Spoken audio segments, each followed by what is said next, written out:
მოვამზადოთ ყავის სემიფრედო.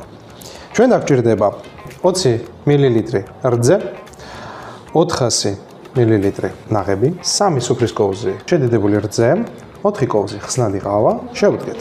ავიღოთ ჯამი, დავიწყოთ 4 სუფრის კოვზი ყავა. იმისათვის რომ გავხსნათ 20 მილილიტრი რძე. მოურიოთ, კარგად გავხსნათ. ურევთ იქამდე, სანამ კარგად არ გაიხსნება. რომ არ იყოს ბურთულები. ესე მაინტერესებს ბურთულებს თქვენ რას ეძახით? გამოფებს. კოშტებს. კოშტები? ამიცედა იმას რა ქვია? პავაროტიკია რა. მაჭუკი. საინტერესო სიტყვები. პატარა რეებია? კოშტები. ჩამიწერეთ რა. ნუ ანუ კოშკი და კოს ვცვლით ტოზე ბოლოში და ვსო. ყავა გავხსენით. შედედებული რძე.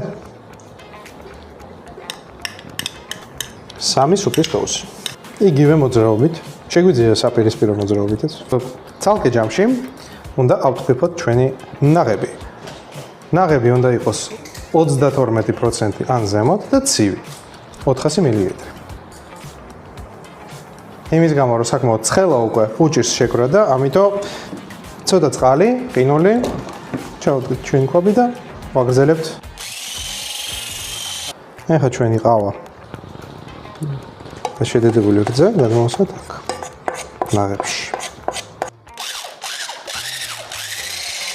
ავიღოთ ფორმა, ჩავაფინოთ შიგნით საკვები ცელოფანი, ფირი.